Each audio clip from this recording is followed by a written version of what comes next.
عاجل ورسميا بطاقة الدولية بتاعة أنطونيو موديست مهاجم النادي الأهلي الفرنسي الجديد خلاص وصلت، وبالتالي أنطونيو موديست هيشارك بشكل طبيعي جدا مع النادي الأهلي في مباراة السوبر اللي جاية. ومش بس السوبر، لا ده جميع البطولات الأفريقية. وكمان يا سادة، محمد شبانة بيعلن ان النادي الاهلي حصل على مهاجم تاريخي ومهاجم عالمي وشياط وحرقان داخل نادي الزمالك بسبب ان الاهلي جاب مهاجم عالمي. وكمان يا سادة، النادي الزمالك وخسارته من سيراميكا كليوباترا بثلاثية نظيفة، والنادي الاهلي يكسب طلائع الجيش في المباراة الودية بهدف مروان عطية. والاستاذ عمرو اديب الاعلامي الكبير يهني النادي الاهلي على الصفقة، وبيوصل رسالة لجميع الزملكاوية اللي بيقللوا من صفقة أنطونيو، وبيقول لهم شغل ايه اللي ملوش لازمة ده. الصفقة كبيرة والصفقة قوية، وانا وانت كلنا عارفين ان مهاجم تاريخي ومهاجم عالمي ومهاجم فرنسي، وكان بيلعب في الدوري الألماني. وكمان يا سادة، بلجهام لاعب ريال مدريد، اللاعب الشاب اللي لسه صغير بيتفاعل مع الإعلان الرسمي على صفحة النادي الأهلي الرسمية، بيتفاعل مع الإعلان الرسمي بتاع أنطونيو موديست مهاجم النادي الأهلي الجديد. والصحف الفرنسية كلها تتغنى بالنادي الأهلي وبتبارك لأنطوني موديست إنه انضم للنادي الأهلي، أفضل نادي في أفريقيا وأفضل نادي في الوطن العربي. باركوا للنادي الأهلي وبيباركوا لأنطونيو موديست.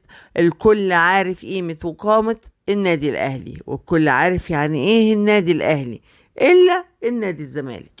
وكمان يا سادة، شياط وحرقان داخل نادي الزمالك بسبب المهاجم الجديد بتاع الأهلي.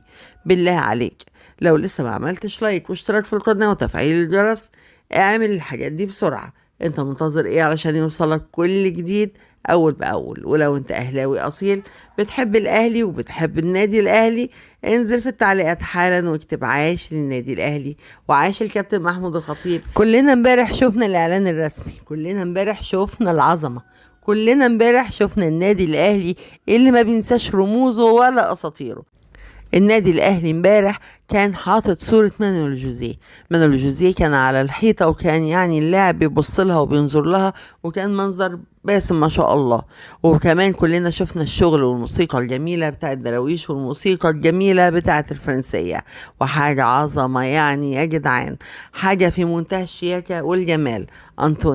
أنطوني موديست لاعب كبير، لاعب موهوب، مهاجم عالمي. ولكن أنا عايز أوصل كلمتين للي بيقولوا من المهاجم أحمد، اللي هو أحمد دويدار، واللي هو كمان أسامة حسن، اللي طالعين يقولوا إن اللاعب ده فاشل واللاعب ده مش هينجح مع النادي الأهلي، وإن اللاعب ده كبير في السن. كمان أسامة حسن اللي طلع وقال لك هو الأهلي رايح يجيب واحد مدرب ولا رايح يجيب مساعد مدرب؟ ده مش لاعب خالص، لاعب عنده 35 سنة. واحمد دويدار يتريق على الصفقة ويقول ده لاعب عجوز. يا جدعان، مش هم دول الزملكاوية اللي كانوا عايزين يجيبوا عبد الله السعيد وهو عنده 38 سنة؟ يعني فرق 3 سنين عن أنطونيو موديست. دلوقتي بيتريقوا على لاعب مهاجم جاي من الدوري الألماني. مش هم دول الزملكاوية اللي بيلعب عندنا شيكابالا اللي معدي 38. انا معرفش الناس دي بتفكر ازاي بصراحة. انا معرفش الناس دي بتفكر ازاي بالظبط.